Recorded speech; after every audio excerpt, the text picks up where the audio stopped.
restroom tour. Yeah, this is not. Ang grabe ang init dito.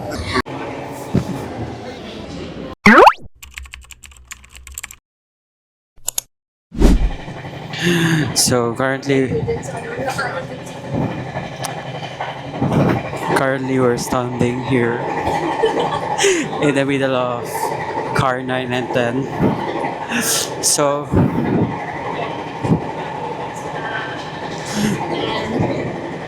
Nakatayo din sila mom. We're all in like different cables. Our POV guys. And then well the Ate Crystal and Ate Tyra just standing there. So, story time. Kasi we went to Taichung today. We decided to go to Taichung today and we forgot. Actually, we don't forget. We didn't forget.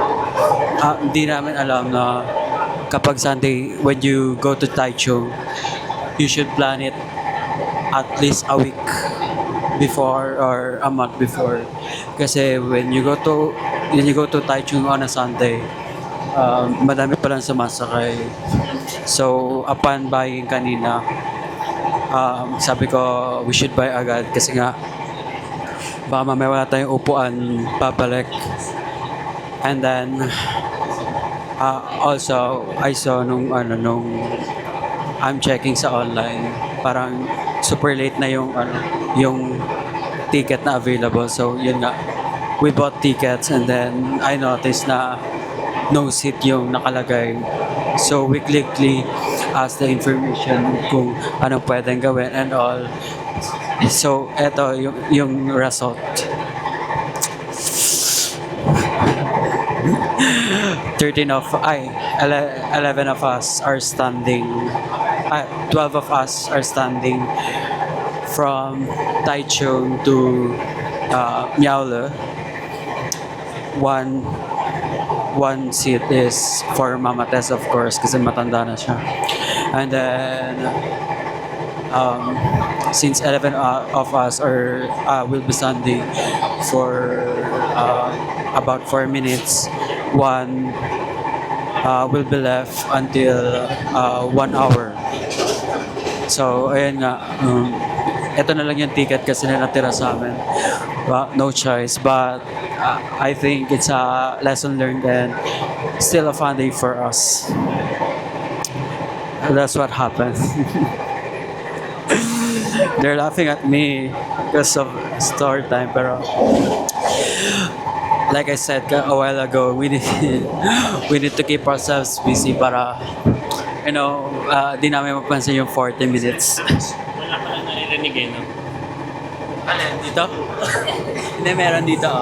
Nakikita. Ang grabe ang init dito.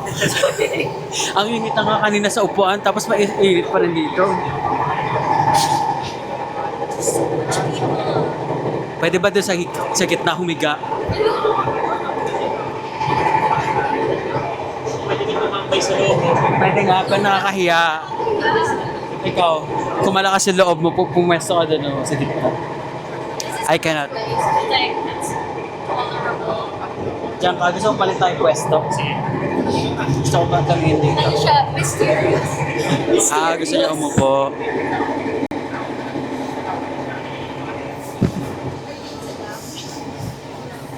Sana dumating na yung Miaolo. Guys, wala pang 2 stops lang yun. So, walang umalis eh.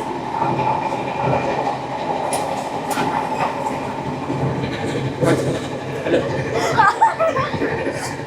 Sinarado sa gate.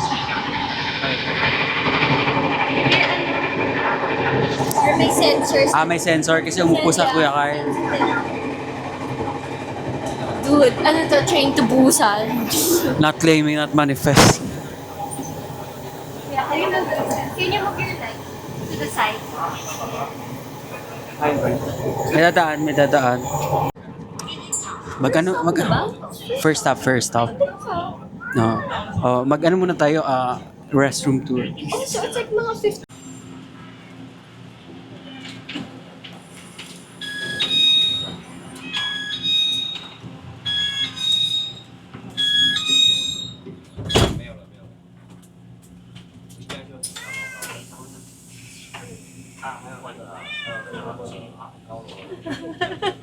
It's fine. Ilan pa sa akin? Ha? 9, di ba? Ito siya. 39 sa akin. 39. Baka magkalapit na tayo. Kasi 33 si Alex. 35, I think. Yeah, feel ko. Baka sa back. Yeah, hopefully. Cute na no, meron silang pusa dun sa... Yes, allowed naman yan. Ano, pwede nga kumakas? Let's interview the pusa. Let's taste test. Lipat ka ba dito? Okay. Interview. How was it? I was so scared and it was like soy milk. Kinda tastes like soy milk. It's like bland. Bland siya. Yeah, tastes like nothing. Akala niya kasi, akala niya nagkamali kami ng tin. Kasi ang sabi ni Daddy, high-speed train. Pero may high-speed train pala talaga na mabilis talaga. Which is Buri train station or something. Yun nga. So like, sabi niya, no. Paltan daw, ganun.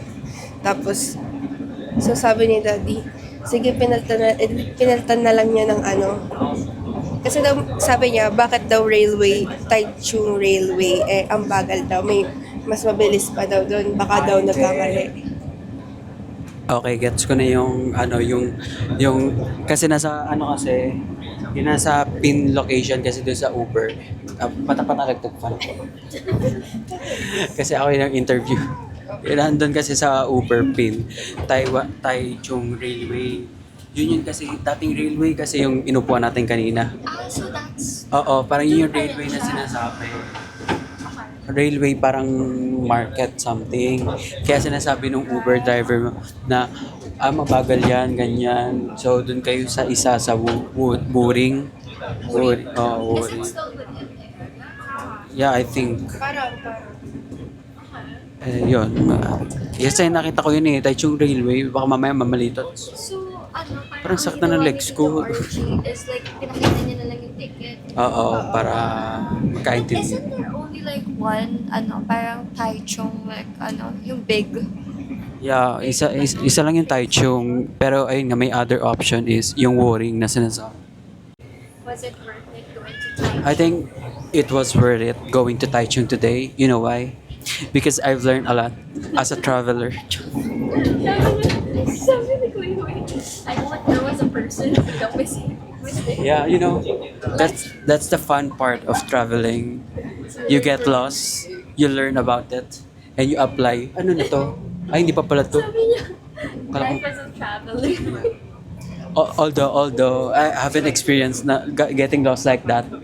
Yung nangyari sa atin kanina, I haven't experienced. Wait, Tapos mas na-experience ko pa na marami akong kasama. that's fun though. Would you rather go here or to the one you really wanted to go? Yung sa may mga temple? Temples? Yung sa that one. Kaohsiung, if I were to choose between Kaohsiung and Taichung, I would choose Kaohsiung kasi meron akong itinerary for that. Si Kuya Kyle kasi kagabi lang siya kagabi lang siya decide na let's go to Taichung, tapos no research and all, I mean few research I guess, tapos wow, look at the view. Ano view? I don't see anything. Your trip so far?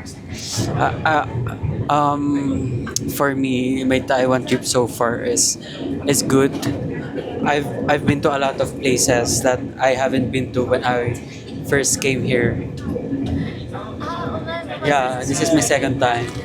How about you? For me, parang I got a little bit, not really like overwhelmed, but surprised.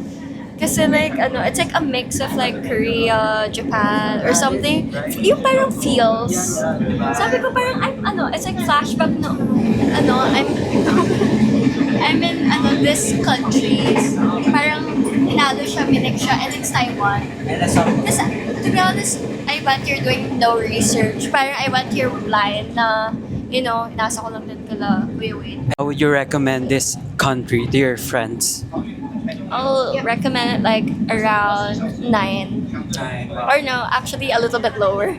Maybe like 7 or 8. Can you justify No, kasi it's also like affordable. Yeah. Like it's like not it's close to like the Philippine currency or conversion, so it's only like times 2 compared to the other countries that I've been, like example Hawaii. My gosh, sa Hawaii, like it's so expensive. Yeah. Like it's like 5 times more expensive, 10 times like that. And then like whenever you buy coffee or like go to like a restaurant, you always have to leave a tip. So parang more siya extra pa. So far, what's your favorite part in Taiwan travel? Scenery. Ganda yung commute. hindi to compute. Ano to eh. Dito commute, travel na mahaba. Iba to. But, yeah. Yun pala yung sinasabi na 40 minutes. Ikaw man tagal na natin nakatayo ngayon. I know, right? I thought like Tapos- Alex is gonna say like food or something. Enjoy naman ako sa food. Pero guys, pangatlong gabi ko na itong nagna-night market for dinner and stuff. And nagtatain na ako.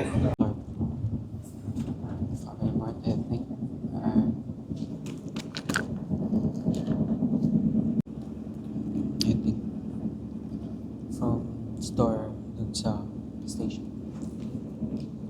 Grabe, ang sakit ng thighs ko, ang sakit ng paa ko. Tabang naman nito.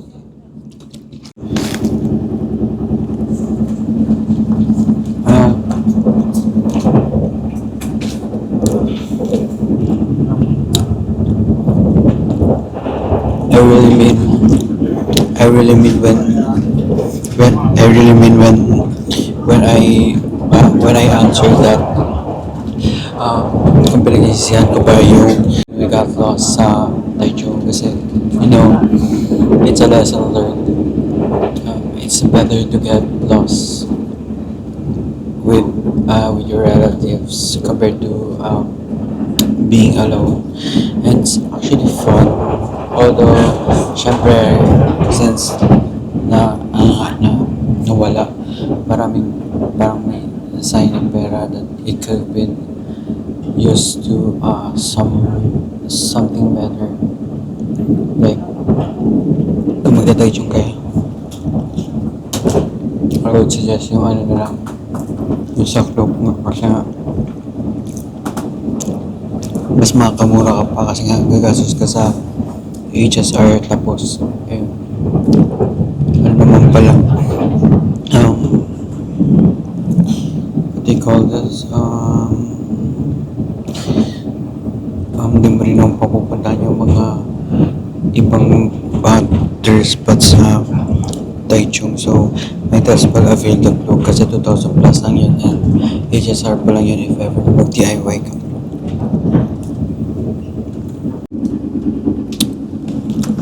At least, ang next time if babalik ako ng Taiwan,